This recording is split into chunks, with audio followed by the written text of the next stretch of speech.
Bom dia, queridos alunos, espero que esteja tudo bem com vocês. Hoje nós veremos o módulo 5, Economia Rural Agropecuária Brasileira. Tendo como ponto de partida, é necessário que vocês compreendam o que seria agropecuária, é a junção entre agricultura e pecuária. Então nós temos a produção agropecuária é uma atividade desenvolvida no espaço rural, em áreas que se encontram ocupadas pelo setor primário da economia, no qual se destacam a agricultura, a pecuária e também a atividade de extrativismo, ou seja, extração da matéria-prima da natureza. Sendo que tanto a atividade extrativista, a agricultura e também a pecuária estão voltadas, ou seja, são atividades voltadas do setor primário. Só para retomar um pouco os estudos, nós temos os setores da economia, os três setores. O primeiro deles, setor primário, que está voltado para a extração da matéria-prima in natura da natureza por meio do extrativismo. Setor secundário, nós temos a industrialização, que nada mais é. Eu pego aquela matéria-prima do setor primário e transformo, por meio da industrialização, em determinado produto, que será comercializado no setor terciário, que nada mais é a comercialização e a prestação de serviço. Tá? Então, aquele produto que foi criado lá no setor secundário, eu pego e, por meio do setor terciário, eu vou fazer a comercialização e vou fazer a distribuição desse produto. Perfeito? Possuímos uma das maiores áreas agrícolas do globo. Então, nós temos 851 milhões de hectares, sendo que desses 851 milhões de hectares, 33% estão ocupados pela agropecuária, ou seja, agricultura e pecuária. Desses 33%, 62% voltado para a agricultura, depois 220 milhões voltados para a pecuária. Ou seja, nós temos uma maior utilização da pecuária aqui no território brasileiro. Isso reflete na grande quantidade de exportações de carne bovina e insumos desse setor. Depois da disponibilidade de terras do Brasil, que foi mencionado anteriormente, então nós temos 851 milhões de hectares, porém, nem tudo aqui que foi mencionado, esses 851 milhões de hectares, são utilizados. Por quê? Porque nós temos 463 milhões de hectares, que são áreas do Brasil onde não se pode produzir. Por quê? Então nós temos a Amazônia Legal, reservas legais, unidade de conservação, que são áreas que são protegidas por lei, áreas de reflorestamento, rios, áreas alagadas por represas, centros urbanos e estradas. Ou seja, 463 milhões de hectares não são utilizados. Depois, nós temos 282 milhões de hectares, que são áreas do Brasil onde se produz, ou seja, agropecuária, agricultura e pecuária. Porém, nós temos aqui cerca de 106 milhões de hectares que não são utilizados. Tá? Então, são áreas que ainda podem produzir. O que basta, o que falta de fato, são investimentos para que essa área se desenvolva. O Brasil dispõe de 106 milhões de hectares de terras para incorporar ao mapa agrícola, área equivalente ao território da França e da Espanha somados. É uma das últimas grandes reservas de terras férteis do planeta. Então, desses 106 milhões de hectares que são de áreas disponíveis, 90 milhões áreas que podem produzir, mas ainda não foram desbravadas, ou seja, não se teve interesse público para o desbravamento e utilização dessas terras, e 16 milhões áreas que já produziram, mas estão improdutivas. Por que estão improdutivas? Que já foi, de certa forma, utilizada com outra finalidade, porém não se teve nenhuma preocupação ambiental. Tá? Ou seja, essas áreas provavelmente foram desmatadas, né? Houve um desmatamento muito intenso nessas regiões. Depois nós temos aqui um comparativo entre Estados Unidos e Brasil. Então, das áreas disponíveis para agropecuária, os Estados Unidos dispõe de 140 milhões na agricultura, o Brasil 62 milhões de hectares. Isso na agricultura. Depois, na pecuária, os Estados Unidos 320 milhões de hectares, o Brasil 220 milhões de hectares. Agora aqui um sinal de alerta. Áreas ainda disponíveis para agropecuária. Se vocês analisarem, os Estados Unidos está zerado. Por quê? Todas as áreas disponíveis que se tem para agropecuária nos Estados Unidos, ela é utilizada. Diferentemente do Brasil. O Brasil ele dispõe ainda de 106 milhões de hectares de áreas de terras que podem ainda ser utilizadas. A realidade das atividades no campo reflete atualmente a transição do modelo econômico do país, de agroexportador para subdesenvolvido e industrializado.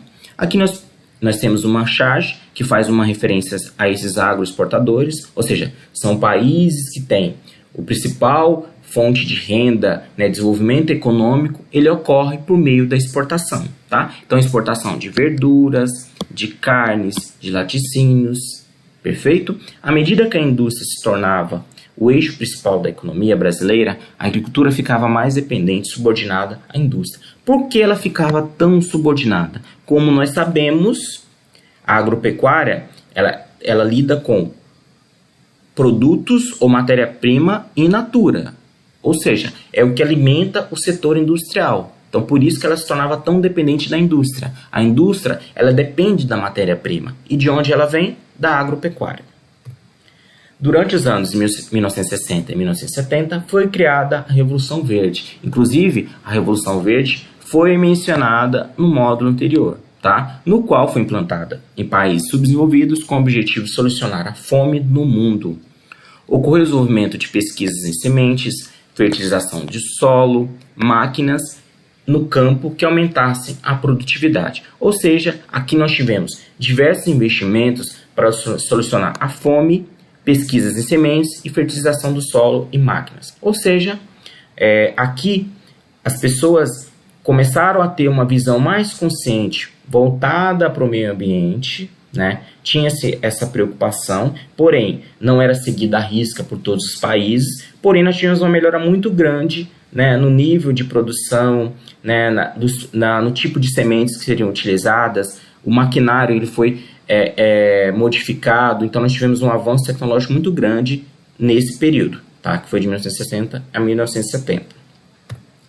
Características da agricultura brasileira atual, então nós temos aqui as principais. Primeira delas, predomínio da agricultura extensiva, exploração de grandes extensões de terra, concentradas nas regiões Norte, Nordeste e Centro-Oeste. Vale destacar que, para um país que almeja o desenvolvimento, é interessante que ele deixe de praticar a agricultura extensiva. Por quê? A agricultura extensiva, você utiliza uma grande parte, uma grande área, porém não se tem grandes investimentos ali. Não tem esses investimentos na mão de obra, no tipo de semente será cultivado, Então a produtividade ela não vai ser muito grande quando você utiliza a forma intensiva, ok? Então se você almeja o desenvolvimento, é interessante que você utilize o método intensivo. Próximo ponto, próxima característica, subutilização do espaço agrícola. Menos de 10% do espaço geográfico brasileiro é aproveitado economicamente no cultivo de lavouras permanentes, como as de café e banana, e de lavouras temporárias, como as de milho e cana-de-açúcar. Então aqui são os principais produtos que são cultivados aqui no território. Depois, a próxima característica, predominância de produção de gêneros agrícolas destinados à exportação, com prejuízo de produtos alimentícios. Tá? Então, ou seja, esses gêneros agrícolas, essa produção agrícola que se tem, elas são destinadas para industrialização e ali vão se transformar em produtos alimentícios, que serão exportados posteriormente. O Brasil é o país que apresenta uma das maiores concentrações de terra do mundo, porém há uma grande concentração de terras nas mãos de alguns poucos proprietários. Enquanto a maioria dos produtores rurais detém uma parcela muito pequena da área agrícola. Então aqui nós temos um paralelo aqui. Primeiro, pouca gente, ou seja, nós temos uma pequena quantidade de pessoas que detêm uma grande quantidade de terras, ou seja, muita terra. Diferentemente, muita gente, pouca terra, ou seja, uma grande quantidade de pessoas que têm pouco acesso às terras. E muitíssima gente com nenhuma terra. Tá? Então aqui demonstra essa desigualdade econômica que nós temos, desigualdade econômica, social que nós temos aqui no território brasileiro. Na sequência, aqui uma charge que retrata muito bem isso. Pequeno grupo de proprietários de terras concentra quase 60% total do espaço agrário. Pequenos proprietários dividem entre si uma área bem menor, 88% dos imóveis rurais que ocupam 2,6% das áreas totais das propriedades do país. Aqui nós temos, então, um latifundiário, ou seja, um proprietário de uma terra, onde boa parte ele detém de uma grande quantidade de áreas, sendo que essas áreas elas foram passadas de geração entre geração. Então, tetravó, depois tataravó, avó e assim sucessivamente, tá? Então, ou seja, aqui volta para essa questão. Pouca gente com muita terra. Derrubadas de matas na Amazônia, principalmente, aumentou em 25 milhões de hectares. Enquanto isso, no Brasil, são 5 milhões de famílias sem terra, impedidas de produzir alimentos para si e para outros. Aqui nós temos uma crítica, que é muito forte, para essa má distribuição de renda, essa desigualdade social que nós temos. Aqui nós temos aqui, ó, o pai e o filho, até onde o filho questiona, até onde a vista alcança.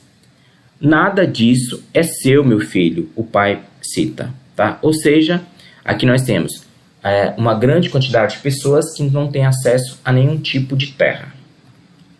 A atividade agropecuária no Brasil representa 8% do PIB brasileiro e gera emprego para pelo menos 10% da população economicamente ativa do país. População economicamente ativa. O que seria isso? Nada mais é daquelas pessoas que trabalham, que contribuem com a Previdência, que tem algum vínculo empregatício, tá? Aquela pessoa que está ativamente trabalhando. Então, nós temos aqui a variação do PIB de 2013, tá? Então, Produto Interno Bruto. São todas as riquezas que são geradas no território. Agropecuária, nós temos aqui, ó, 7%. Depois, serviços, 2%. Indústria, 1,3%. Ou seja, nós temos uma grande contribuição no Produto Interno Bruto do Brasil, que é voltado para a agropecuária. Tipos de lavoura no Brasil. Então, nós temos aqui a agricultura de subsistência, visa a sobrevivência do agricultor e de sua família. Utilizam de recursos técnicos pouco desenvolvidos, praticadas em pequenas propriedades. Ou seja, então, a agricultura de subsistência nada mais é do que para o consumo próprio, para a subsistência daquela família, tá? Claro que eles podem comercializar, porém eles só vão comercializar aquelas sobras, aquilo que de certa forma eles não forem utilizar mais, tá? Mas o enfoque principal é a subsistência, é o consumo próprio, é a alimentação deles, da própria família. Depois da agricultura comercial, é destinada à exportação ou mesmo ao mercado interno. É praticada em grandes propriedades, com aplicação de tecnologias que alcançam elevados índices de produção ou de produtividade, tá? Então aqui nós temos uma empregação, o emprego de mão de obra especializada, com engenheiros e técnicos agrícolas. Então aqui nós podemos envolver diversas técnicas de aperfeiçoamento. Então quais seriam elas? Então sementes modificadas com melhor produtividade, né? O terreno, o solo ele é melhor preparado para o recebimento dessas sementes. Então a produtividade vai ser muito grande, tá? Então é por isso que é voltado para a exportação. Lavoura temporária é a área de estabelecimento utilizada para o cultivo de culturas de curta duração, geralmente inferior a um ano, que se produz uma vez, pois a colheita destrói a planta, está associada à questão climática do solo. Ou seja, aqui não se tem nenhum tipo de investimento, que é voltada também para a subsistência. Claro que ela pode posteriormente ser comercializada também. Lavoura permanente é uma área plantada ou em preparo para o plantio de culturas de longa duração. Principais produtos agrícolas que nós temos aqui, cultivados, a soja, leguminosa originária do Extremo Oriente, de alto valor nutritivo. Os principais produtores que nós temos aqui no Brasil, Mato Grosso, Paraná, Rio Grande do Sul, Goiás, Mato Grosso do Sul, Bahia e Minas Gerais. Então são esses estados que, de certa forma, têm uma maior produção de soja aqui no território brasileiro. O milho, cultivado de modo geral em todo o país, é de extrema importância para a agropecuária brasileira, porque boa parte desse milho é utilizado em ração animal também. Os países que se destacam nessa produção, nós temos aqui o Paraná, depois Mato Grosso, Minas Gerais, Rio Grande do Sul, Goiás e São Paulo. Então esses estados se destacam na produção do milho. Aqui na sequência eu tenho dois mapas que representam tanto o cultivo da soja no território brasileiro quanto do milho. Se vocês analisarem aqui do da soja, nós temos aqui, ó, As principais regiões que destacam: região sul, região centro-oeste, aqui uma parte da região nordeste e também um fragmento aqui da região sudeste. Por isso que ela está presente basicamente em todas as regiões, até aqui mesmo na região norte, ok? O milho, da mesma forma, ele está distribuído em todo o território brasileiro, porém com maior destaque aqui para a região sul, sudeste e também centro-oeste, que é o centro-sul do nosso país. A cana-de-açúcar chegou ao Brasil no século XVI, através dos portugueses. Inicialmente, este produto era cultivado principalmente na zona da Mata Nordestina e no recôncavo baiano. Atualmente, o principal produtor que se tem é São Paulo, com quase 60% da produção total do país. Depois o algodão, cultivado desde o tempo da colônia. O algodão destacou-se no sertão do Nordeste, depois em São Paulo. Posteriormente ele veio para a região centro-oeste e também para o oeste da Bahia. As regiões, os principais estados produtores são Mato Grosso, Bahia, Goiás, Mato Grosso do Sul, Minas Gerais, São Paulo e Piauí. Aqui na sequência, a representação, cana-de-açúcar. Então nós temos aqui os estados que se destacam, as regiões. Então nós temos aqui novamente a região centro-sul. Então nós temos aqui centro-oeste, depois sudeste e também região sul. Também nós temos aqui uma grande produção também na região nordeste. O algodão, por sua vez, ele está presente com maior enfoque aqui na região centro-oeste, uma parte da região sudeste e também nordeste. Feijão, apesar de grande consumo, a cultura do feijão não obtém técnicas aprimoradas e não desperta interesse em grandes produtores rurais. São os pequenos proprietários que realizam esse cultivo, porém enfrentam problemas com o clima e os sólidos baixos preços de mercado interno. Então, os países que, de certa forma, cultivam o feijão com maior intensidade é Paraná, Minas Gerais, Bahia, São Paulo, Goiás e Santa Catarina. O arroz será o mais consumido no mundo, é cultivado no Brasil de duas formas: o arroz irrigado ou de várzea e o arroz de sequeiro. A partir da década de 1970, o arroz irrigado dominou a preferência do mercado e a produção aumentou. Então, as regiões que se destacam na produção, nós temos aqui a região centro-oeste, depois os principais estados produtores, regiões do Rio Grande do Sul, Santa Catarina, Maranhão, Mato Grosso e Tocantins. Então, esses estados se destacam na produção ou no cultivo do arroz. Aqui na sequência, o feijão, por sua vez, ele também é cultivado em basicamente todas as regiões, da mesma forma o arroz, porém no caso específico do feijão, ele tem aqui maior concentração na região centro-oeste e também na região sudeste, assim como na região nordeste também. Então ele está presente com maior intensidade sul, centro-oeste e sudeste e também na região nordeste. Já o arroz, ele está com maior concentração especialmente aqui na região sul, porém está distribuído também no território brasileiro. O trigo, o seu plantio em terras brasileiras foi possível graças à tecnologia e pesquisas agropecuárias, ou seja, graças ao desenvolvimento dessas técnicas, o avanço tecnológico que se foi implementado. A produção brasileira de trigo não é suficiente para o consumo interno, portanto é necessário importar o produto, principalmente da Argentina. Os principais estados produtores são Paraná, Rio Grande do Sul. Nós temos aqui um grande problema que para esse tipo de cultivo do trigo é necessário um tipo de clima específico, tem que ter uma condição muito específica. Por isso que o Brasil não consegue desenvolver com grande intensidade nesse setor. Então é necessário que se importe uma grande quantidade de trigo da Argentina para suprir a necessidade da população. Aqui nós temos, aqui não foi mencionada a mandioca, porém ela também está distribuída em todo o território brasileiro, então nós temos o cultivo em todas essas regiões. O trigo, ele está especialmente, somente na verdade, aqui na região centro-sul, entre aqui a região sul, uma parte da região centro-oeste e também